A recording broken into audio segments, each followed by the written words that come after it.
What's good, YouTube? James Polk here, about to showcase you guys a new deck that I have been experimenting over the past few weeks. So I'm going to showcase you guys the Witchcrafters, and this control variant I worked on, I tested upon a few weeks. Yeah, it was pretty solid. I tried the medium of the ice barrier variants, like it hasn't really come out this much. And then the bamboo sword engine, it was super decent enough. And then I also tried the spellbook engine. It hasn't really come up this much. But at the same time, I just want to showcase you guys the Witchcrafter deck profiles and see how controlled this deck can really be and how much versatile and or utility can be. So without further ado, let's get to the deck. Alright, so first things first, start out with the big ones. Madame Vere, 2 Hain, and 1 Edo. So before we go any further with the big ratios, so on the Madame Vere, shout out to Nadia for ordering the card online for me, and shout out to Sunshine Games all the way in Tampa, Florida for the huge delivery in. So Madame Vere is a during damage calc when a spellcaster monster, doesn't gotta be a witchcrafter, but a spellcaster monster battles, you reveal as many spell cards with different names. It gains 1,000 attack and defense for each spell reveal until the end of this turn. And then to top things off, once per turn during anyone's turn, it doesn't target but a huge disruptor, which is to discard 1 spell just so that all monsters your opponent currently controls has their effects negated, which is really, really good. And then 2 Hains. Your opponent is forced to target Hain instead of any of your spellcasters for card effects. And then when it comes to Hain's once per turn during anyone's turn, as a disruptor, discard 1 spell just to target 1 face-up card your opponent controls anywhere it gets killed. And if anyone wonders why 2 Hains, that is because like a lot of times is where if I have double Hains out on board, none of my spellcasters can be targeted. So most decks, like whenever I use Hains effect to clear out face-up cards, most decks should have no trouble clearing the cards without any targeting, like the Ghost Ogres at the very least. So like by having 2 Hains in the by streets, in which I'll show you, then other than that, they protection should be really, really solid. And then 1 Adele, her first effect is during anyone's turn, you discard a spell, special summon 1 Witchcrafter from your hand. And then her second effect, which is only on your turn, which is you contribute to Edo, special summon 1 spellcaster monster. Again, doesn't got to be a Witchcrafter monster. Spellcaster monster from your graveyard to your side of the field.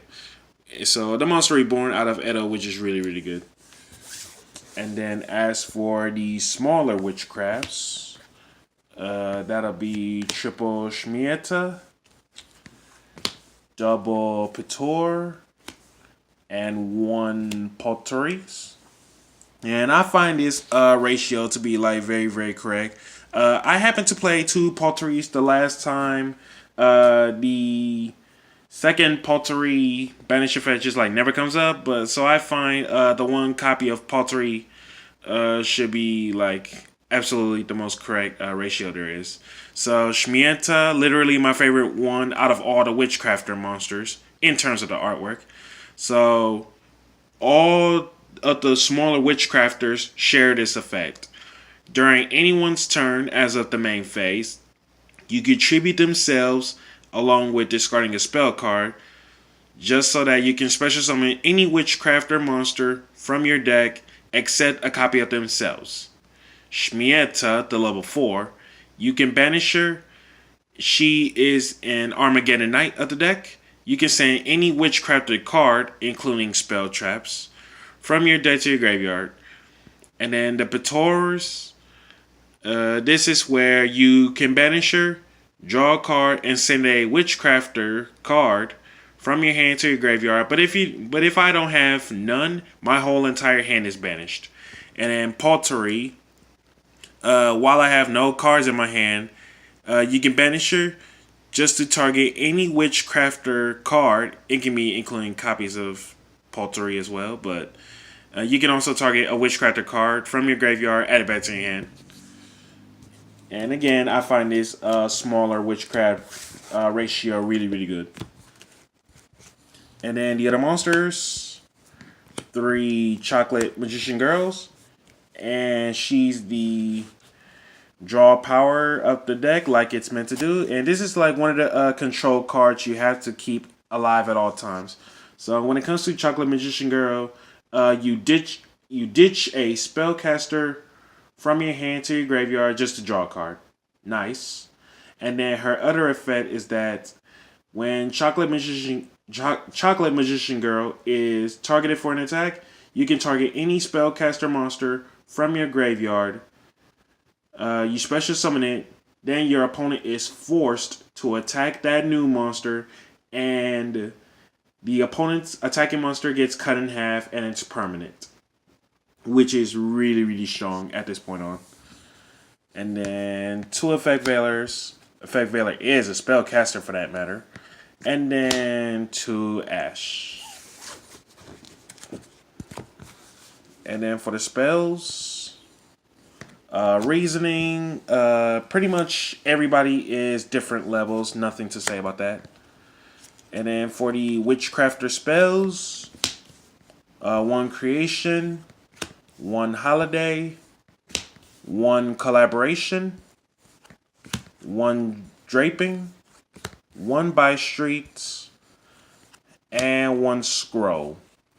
So, and I already know for that fact everyone is going to ask me, why are you only playing 1 Creation?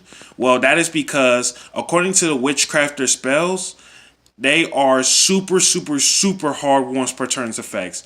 As in, you can only use one effect or the other. You can't do both.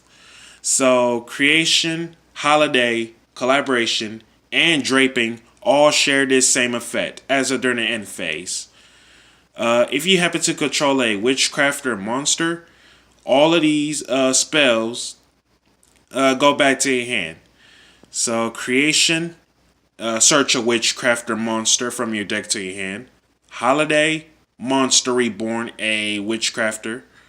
Collaboration, you target 1 Witchcrafter monster you control.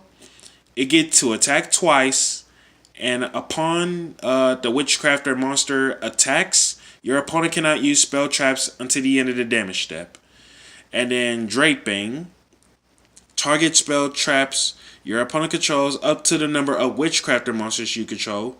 Return those target cards to the hand. And as for the Draping, it is a quick play, which is the good parts.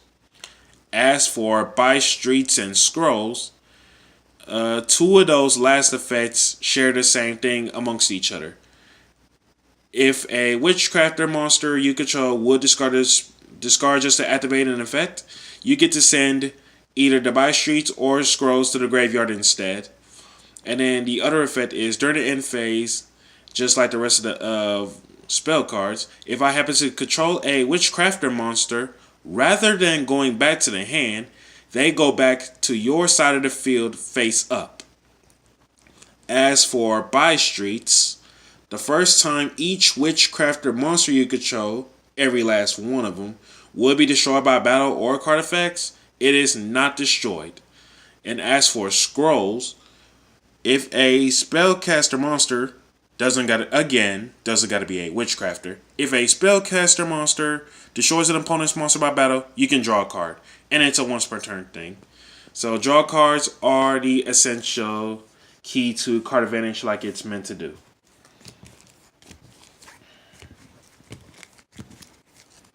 And then for the rest of the spells, I opted to play the Magician Engine.